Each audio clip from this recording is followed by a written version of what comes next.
Every day in America, we have people that go missing. There's no discrimination in the missing. They are women, men, and even children.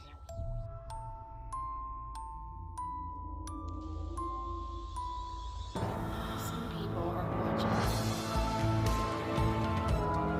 Most people believe they can detect deviancy and particularly danger in others when they really can't in some cases.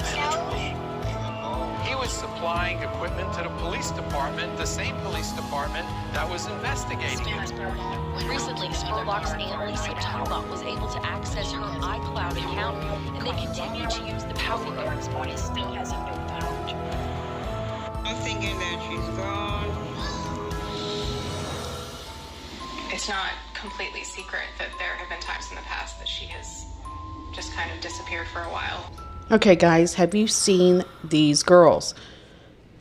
Welcome to Talking News. Please subscribe, hit like right now so you don't forget, and hit that notification bell if you would like notifications. It's a story about Monica Moynan, a young 23-year-old mother of two who lives in Holly Springs, North Carolina. This mother was actually trying to start her own business, and that was just recently called Monyan's Magic, which is a herbal syrup. And I'm going to run this video and let you guys, she can explain it better than I can. Hey guys, I just left the Holly Springs Artisan Market.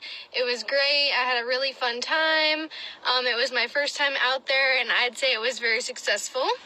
I just wanted to say thank you so much to everyone who came out and checked out the market. Thank you to everyone who bought a jar of my syrup and bought some gummies. I hope you guys love it. It was a great time. I met some cool people. So hopefully I'll be back out there next time. It's once a month, so I'll be back in February, more than likely. And it's every third Saturday of the month. So come out there and show some support for Moynan's Magic and all the other awesome vendors out there. And I will keep you guys updated on where else I'm off to. So yeah, thank you so much for all of your support. I love you guys. Mwah! My name is Monica, or Monty, you can call me. I just wanted to post a little video on here about who I am and why I decided to start Moynan's Magic, and tell you guys a little bit about my story. So, I have two daughters. One of them is 3 years old, and her name is Kaylee. And my other daughter is 3.5, almost 4 months, and her name is Nova. So, let's see. When Kaylee was 1.5, around there, I remember she started to develop like some cold and flu-like symptoms. And I think it was in the winter time when most people do start to get sick or get the flu or whatever. And ever since becoming a mom, I've gotten more involved and more passionate and into the whole natural living, natural healing community. So whenever I'm sick, or one of my daughters is sick, or someone in my family is sick, I always try to go the natural route first. So I'm really into alternative medicines, homeopathic medicines, and stuff like that. So Monty continues to tell you how in the world she come involved with this syrup, elderberry syrup. But I'm not going to run that. I'll run it at the end. If you want to watch it, you can continue to watch it. Monica had just started this business, and she was feeling pretty hype about it. And she runs the ecstasy store where she was selling 2 sizes of this product. And I was also able to find her very last post on ecstasy. And her very last post was for April 2nd. And April 2nd is when somebody said that was the last time Monica was seen. It looks like her business was only a few months old at best, at least on ecstasy. And get this, guys, she wasn't reported missing until July. That's right at 4 months missing, guys. And we thought that the Casey Jones' case was a long period of time before she was reported missing.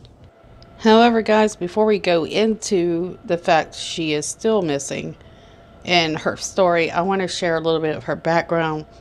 So Monica was seeing a guy named Brian Sluice. And Brian Sluice has a bit of a background, let me tell you. He's a guy that said that he would go into Walmart and steal items, then come back out and he would resell those items.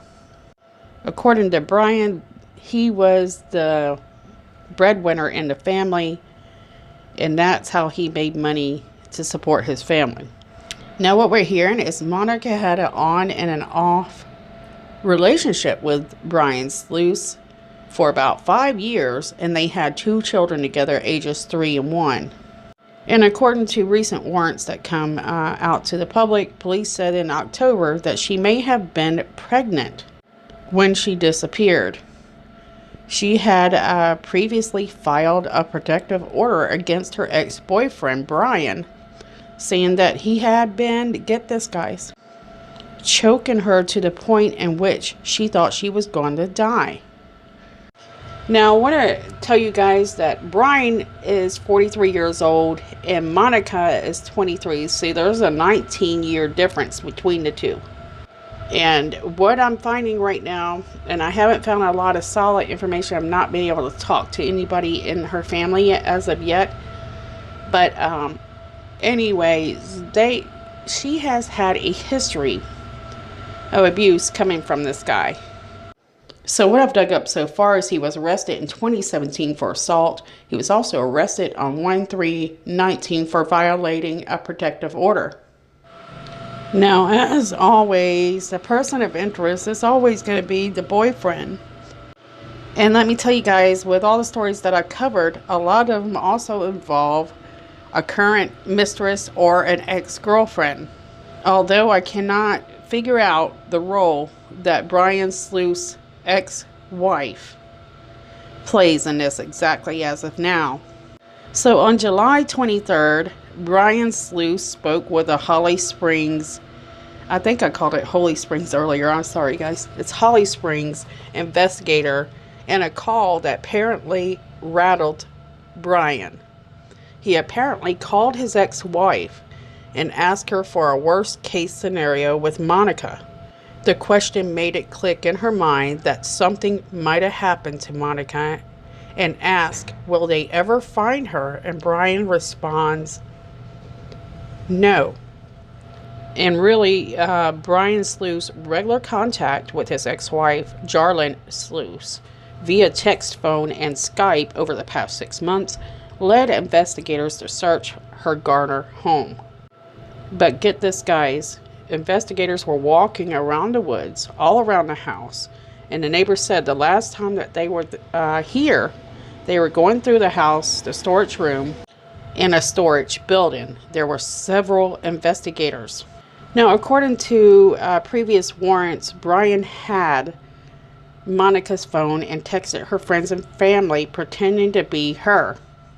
Her mother received a text from Monica's phone referring to the couple's children as the ladies, which is what Sluice, or Brian Sluice, called them. And I have a picture of that here. So, you know, the mother absolutely knows her child. That seems that she was able to peg exactly who was texting her. Now, I wanted to share a January 4th, 2019 post that he posted. It was a cover photo that was a little disturbing. Brian, in my opinion, had tons of disturbing posts. It seemed that he was a troubled young man. But as you can see here, his cover post is this, with a girl with a bat behind her back while he had flowers. If you notice, he's the one that's the victim always. And I don't think he was aware that he was the one actually having the trouble, having mental issues, depression. He seemed to have a lot of things going on. And guys, this post that I'm going to show after this one you're viewing right now, this one, priorities mean everything. If you're an afterthought, it's time you become one. So, as you can see, it's written on March 17 of 2019. So this is right before she goes missing. And we think that the law can protect us if we get a restraining order and this sort of thing. It doesn't seem to help in a lot of cases. And I can't help but wonder, do we need to come up with some other options? Maybe wear a ring around your ankle that will alert you, or alert investigators or police that you're coming close to the residence of this woman. I mean, here we are, we're in times where they're developing robots, yet we still can't find a solution to protect these domestic violent case women. I mean, right now, AI is in its infancy. And it's starting, I mean, if you have the Google Home or the Alexa in your home, you're witnessing the beginning of the AI and robotic, basically the takeover. It's going to be in everybody's home. You can order the Google Homes to make a grocery list, to order your groceries. You can call Uber. You can do all kinds of things with these AIs. But we can't manage to somehow protect women. Protect them from people like Brian who have a history of domestic violence, mental illness. I mean, look, this guy has gotten away with it for 4 months, and it's getting worse. These stories that we're going over. I mean, we're noticing that they're able to get away with these things more and more. And I don't know about you guys, that's kind of scary to me. Now I want to share with you what Brian told police at the beginning. He said that Monica had become addicted to heroin and had run off late June after he tried a home rehab to break her addiction. He said he didn't know how to tell the family about it, so he sent texts to them as everything was fine with her. But investigators noted that the warrant in the warrant applications that he had told other people Monica had been at a drug treatment facility for months. Monica's mother, Melanie Tucker, a friend, and a co-worker at Abbey Road all told police that Brian had a history of being abusive to Monica. And this is over a course of their entire relationship. So Tucker said that her daughter had also gotten a domestic violence protection order against Brian, but that order had expired in May.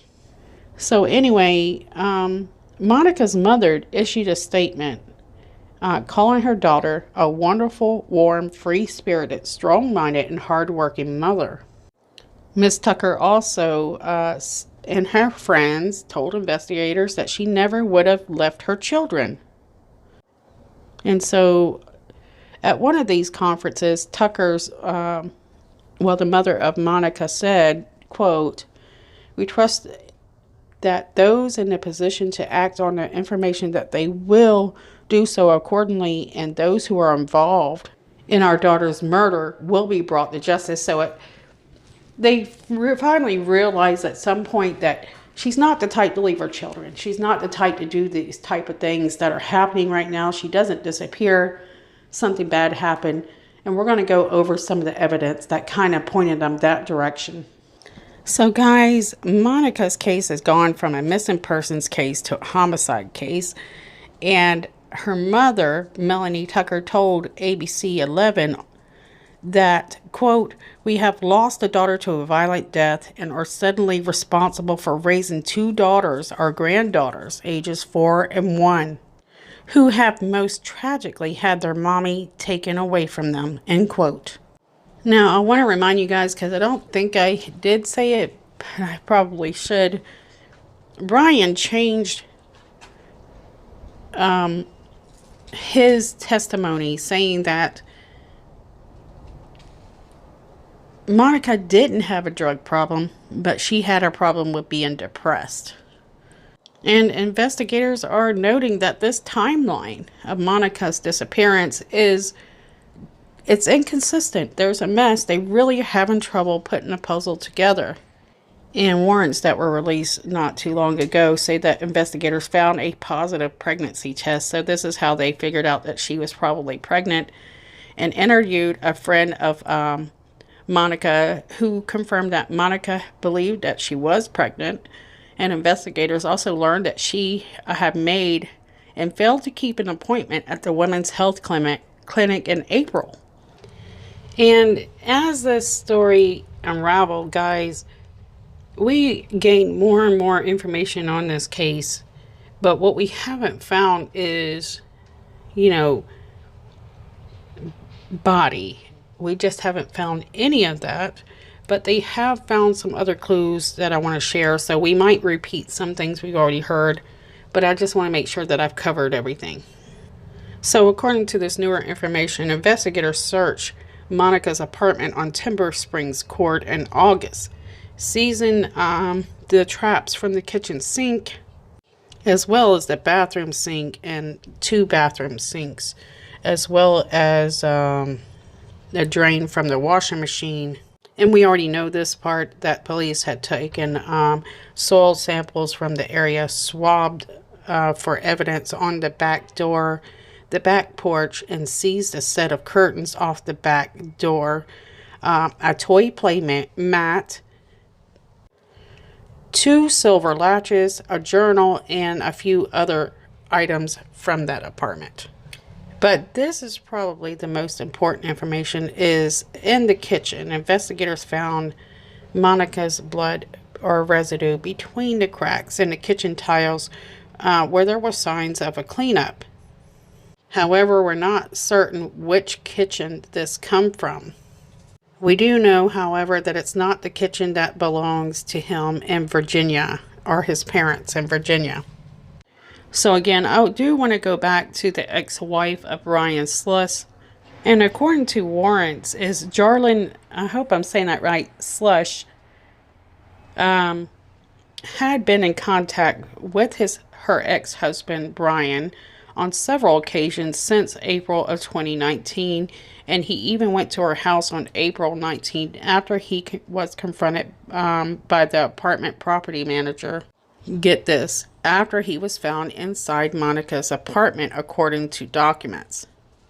So according to some of these warrants, investigators say that Jarlin Slush had failed to provide information to investigators about numerous conversations with her ex-husband via text, calls, and Skype. So again, here we are. Guys, I say this every time whenever you have more than one person involved. I think it's bad enough that you have one person that can do something so devious and evil, and to see, it's just horrible. But when you have 2, 3, and 4, that seems to be becoming a common thing. And this is scary to me.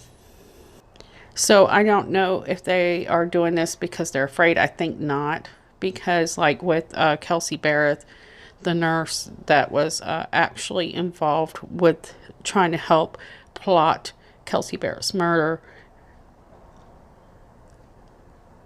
I just think they don't care about anybody but themselves. There is a lot of social and psychopath. The numbers seem to be growing in a narcissistic society that we live in. I think is actually developing more of this type of person. People also seem to kind of be detached from one another compared from the time that I grew up as a child. So that could also play a huge role. So probably the 2 of them together is just it just creates this nightmare of a situation. But it was easy to see that Brian, when you looked at his Facebook, he was a very troubled person. It was easy to see that he was suffering through some kind of psychosis of some type, or depression.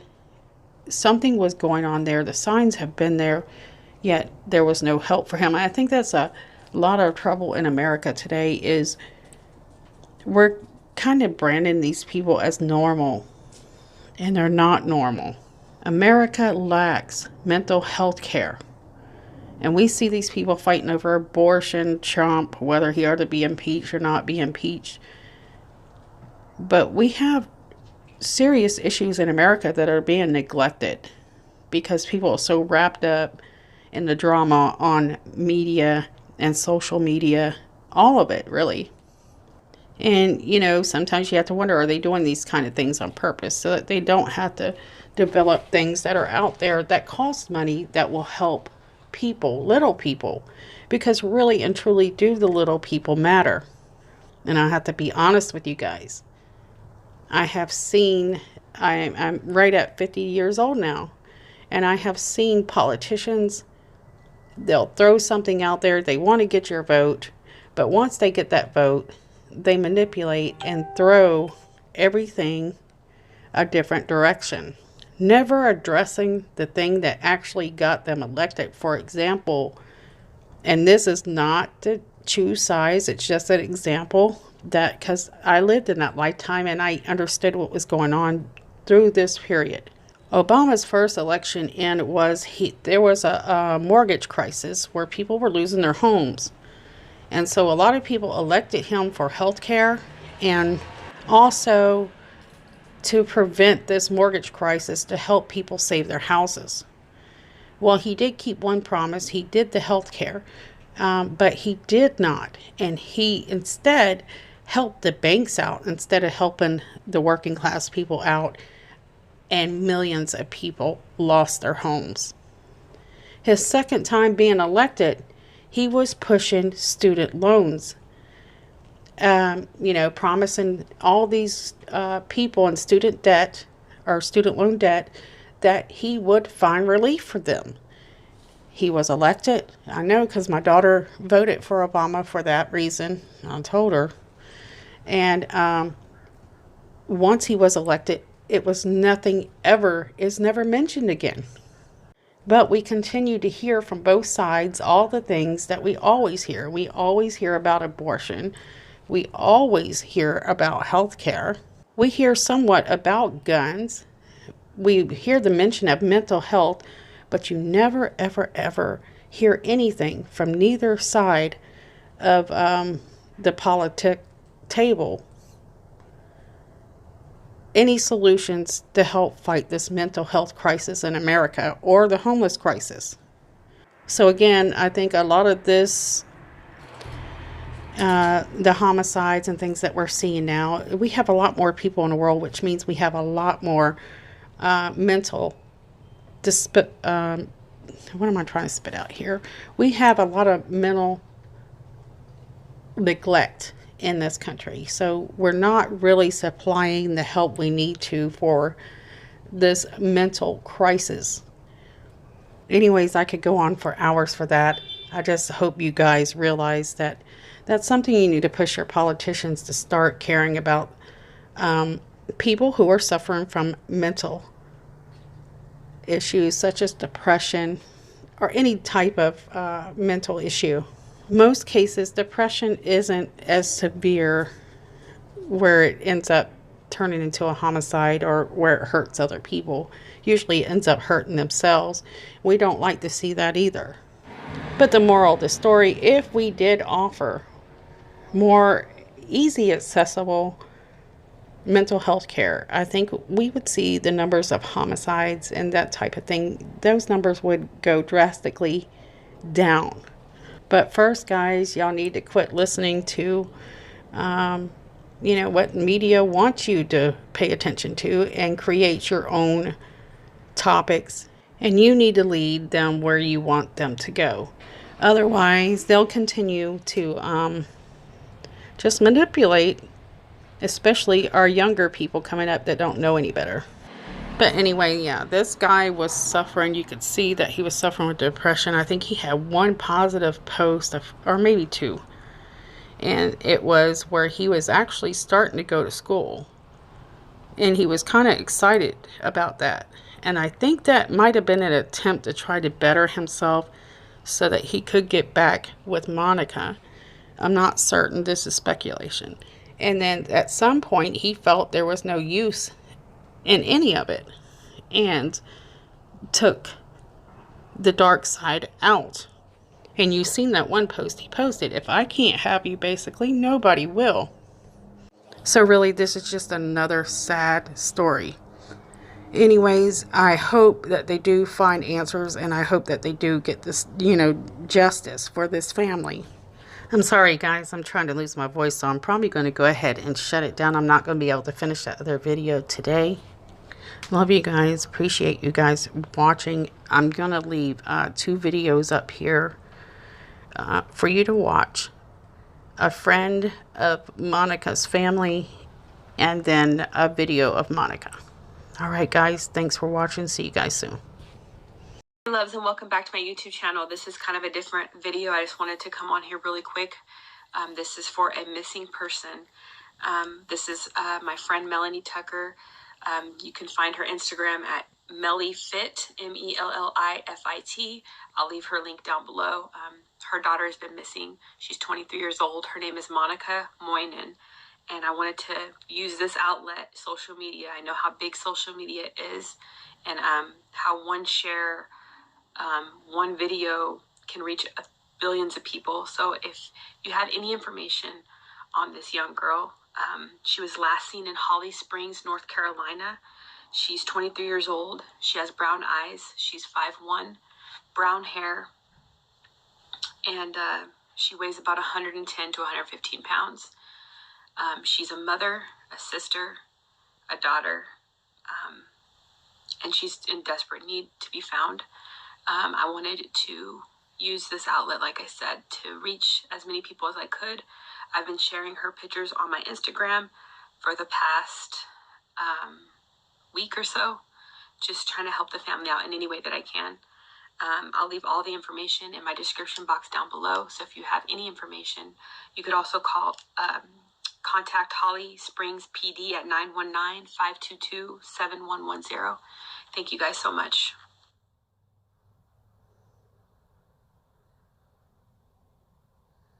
My name is Monica, or Moni, you can call me. I just wanted to post a little video on here about who I am and why I decided to start Moni's Magic, and tell you guys a little bit about my story. So, I have 2 daughters. One of them is 3 years old, and her name is Kaylee. And my other daughter is 3.5, almost 4 months, and her name is Nova. So, let's see. When Kaylee was 1.5, around there, I remember she started to develop like some cold and flu-like symptoms. And I think it was in the winter time when most people do start to get sick or get the flu or whatever. And ever since becoming a mom, I've gotten more involved and more passionate and into the whole natural living, natural healing community. So whenever I'm sick, or one of my daughters is sick, or someone in my family is sick, I always try to go the natural route first. So I'm really into alternative medicines, homeopathic medicines, and stuff like that. So when she got sick, I remember someone telling me about elderberry syrup, and I hadn't really heard of it before, so I looked it up, did a little research, and it seemed pretty good. So I went up to Walgreens, and I bought the little tube of elderberry syrup that they sell, and I gave it to her, and I noticed some differences, and I noticed that it seemed to help her quite a bit. And it was natural, and I liked that, and it worked, and that was the main thing. And I remember reading the ingredients, and I was like, okay, well, it's great that this is like natural, it comes from a plant and everything like that, but I couldn't pronounce all of the ingredients, I didn't understand all of the ingredients, and I want to know exactly what I'm putting into my kid's body. So I started wondering, maybe I can make my own, and how can I make my own? And what recipes are out there. So I started doing some research. I found some cool recipes online, and I started trying them out. And it turned out really well. I mean, right from the get-go, I was surprised on how well it tastes. Like, I obviously had to tweak a few things and adjust the recipes, and, it took me a few months, honestly, to formulate, like, the recipe that I loved, and with the specific amount of each ingredient, and to pick the ingredients that I really wanted to include. So, elderberries, obviously, honey, definitely honey, because I like sweet elderberry syrup, and I really do feel like that helps a lot with children too, because a lot of kids don't want to take medicine, or they think it tastes yucky or whatever, so this gives it a nice sweetener, so it's kind of like a treat almost. Like, it's really delicious. And then I also added ginger, cinnamon, and cloves. And I really like cloves because they kind of give it a little bit of spice at the end too. So it kind of balances out the sweetness, and it gives a little spicy factor. And all of the ingredients that I chose have just amazing, amazing healing benefits and properties. Like, I mean, I've been reading online everything that these herbs are good for, and like the list just goes on. I mean, I could post about it for days. Like, if anybody has any